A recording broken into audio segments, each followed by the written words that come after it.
وإن تقرب إلي ذراعا تقربت إليه باعا. It is narrated in the books of Imam Bukhari and as well similarly in the books of Ibn Majah and Tirmidhi as well as Muslim that Abu Hurairah radiallahu anh, he narrates a hadith Qudsi upon the Prophet sallallahu alaihi wasallam, or from the Prophet sallallahu alaihi wasallam. And this hadith, inshallah, is going to be the first in a short series, inshallah, talking about exploring living with different names of Allah subhanahu wa ta'ala. So the first one here is the name of Allah subhanahu wa ta'ala, Al-Qarib. So the hadith goes like this. Allah the Almighty says, and this is the Prophet narrating from Allah subhanahu wa ta'ala, so it's not Quran, but it's considered a hadith Qudsi. And he says, I am as my servant thinks of me. I am with him when he makes mention of me. And if he makes mention of me to himself, I make mention of him to myself. And if he makes mention of me in a group, in an assembly, I make mention of him in an assembly even greater than the assembly he mentions me in. And if he draws near to me a specific length, an arm's length, I draw to him even nearer. And if he draws to me even nearer than that, dhira'an, I draw near to him even closer. I draw near to him a fathom. And if he comes to me walking, وَنَتَانِي يَمْشِي أَتَيْتُهُ هَرْوَلَةً, I come to him at speed, or I come to him rushing. وَلِلَّهِ الْمَثَلُ الْأَعْلَى, right? جَلَّ جَلَالُ اللَّهِ. How this means when Allah subhanahu wa ta'ala says, I come to him rushing, when he comes to me walking, is not something, so you have two options with this. You have A, you understand it in the metaphorical sense, or the other one is to, you understand it as, this is what Allah subhanahu wa ta'ala said, this is how it is. The exact how of how this is left up to Allah subhanahu wa ta'ala, and I don't know that. But now to go into this name of Allah subhanahu wa ta'ala, Al-Qarib, the near. Let's look at the translation. Allah subhanahu wa ta'ala is saying that Allah subhanahu wa ta'ala is with his servant in the same way that the servant thinks that he's with him.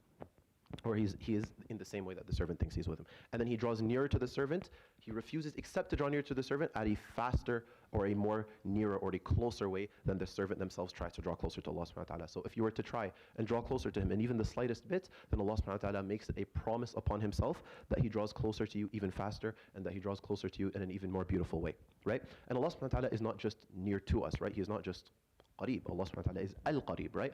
And not just that, there are so many ayahs in the Quran that talk about the nearness of Allah, right? وَلَقَدْ خَلَقْنَا الْإِنسَانَ وَنَعْلَمُ مَا تُوَسْوِسُ بِهِ نَفْسُهُ وَنَحْنُ أَقْرَبُ إِلَيْهِ مِنْ حَبْلِ الْوَرِيدِ. Allah subhanahu wa ta'ala says in Surah Qaf, he says, and we created mankind, وَلَقَدْ خَلَقْنَا الْإِنسَانَ وَنَعْلَمُ مَا تُوَسْوِسُ بِهِ نَفْسُهُ. We know what his nafs, we know his ego, we know what his soul whispers to him. وَنَحْنُ أَقْرَبُ إِلَيْهِ مِنْ حَبْلِ الْوَرِيدِ. And we, and this is the royal we, Allah subhanahu wa ta'ala is saying, so it's referring to Allah. وَنَحْنُ أَقْرَبُ إِلَيْهِ مِنْ حَبْلِ الْوَرِيدِ. And we are closer to him than his own jugular vein. Once again, now how the closeness works is again something you can leave up to Allah subhanahu wa ta'ala in terms of fully understanding it, right? Now in terms of drawing close to each other, and once again, وَلِلَّهِ الْمَثَلُ الْأَعْلَى, there are three ways really that two people or objects or anything can draw close to each other, right? So let's say me and you right here. The two ways are that A, number one, A moves towards B while B is stationary. So one person is staying in one place and the other is moving towards him. Or A moves towards B and they're moving at an equal pace. Or A moves towards B and one of these two moving closer towards each other is moving at a much faster pace. And the beauty of this relationship with Allah subhanahu wa ta'ala is that it is always option three. It is always that you are moving towards someone and they are moving towards you at an even faster pace. And that is Allah subhanahu wa ta'ala who refuses except to be the one who is moving at that faster pace, right? So now what does that mean? So we talked about living with the names of Allah subhanahu wa ta'ala. So what does that mean? Let's say you have an opportunity, and this is something that everyone can relate to in their own little experience. You have a sin that you have the option to commit, not something you've committed, but you have something in front of you. And maybe it could be that nobody notices, or maybe you're in public and maybe people will notice, right? And sometimes being in public ends up being that deterrent and it stops us from doing something that we don't want to do because we don't want people to see us, right? And we don't want to be, as Rasulullah says, وَالْإِثْمُ مَا حَكَ فِي الصَّدْرِ وَكَرِهْتَ أَن يَطَّلِعَ عَلَيْهِ النَّاسِ. Ithm, or a sin, is that which you feel something wrong about in your heart and you know that you would hate it if people were to see you. Very often, it's the public eye that stops us from, committing whatever it is that we want to commit. But when someone understands that, وَنَحْنُ أَقْرَبُ إِلَيْهِ مِنْ حَبْلِ الْوَرِيدِ, that Allah subhanahu wa ta'ala is closer to you than your own jugular vein, when someone understands that Allah subhanahu wa ta'ala is not just Qareeb, but He is Al-Qareeb, He is the most near, then they automatically, as just almost reflexively, almost instinctively, they get this feeling of shyness, of haya. You feel shy knowing that Allah subhanahu wa ta'ala is not just close to you, He's not just knows everything about you and your thought process and what you're doing, but He's watching you actively and He's the closest to you, closer to you than anyone else, even someone who might be beside you in the moment, closer to you than even you have the possibility of comprehending.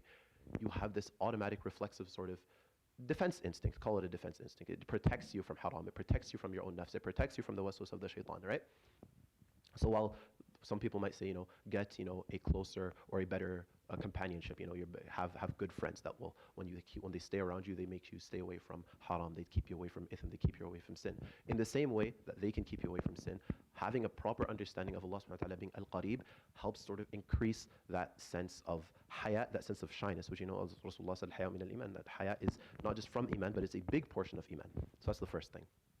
It increases your haya. When you live with his name al-Qareeb, you have this sort of built-in, automated, God-given defense system from committing sin when other people don't see you, or even committing sin when people see you. But now, how do you act with that, right? How do you make sure that you can increase in this feeling of haya? How do you make sure that you get it better, right? So, in reality, Allah subhanahu wa ta'ala is always going to be the one approaching to us at a much faster pace than we can ever approach him, subhanahu wa ta'ala.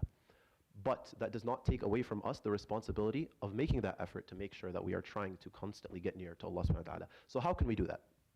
There are two ways, inshallah, that I want to touch upon here today. The first one is mentioned very explicitly in Surah Al-Alaq. Allah subhanahu wa ta'ala says in the final ayah, says, كَلَّا لَا تُطِعْهُ, put that aside, وَاسْجُدْ وَاقْتَرِبْ, and make sujood and prostrate and get closer to him, subhanahu wa ta'ala, right?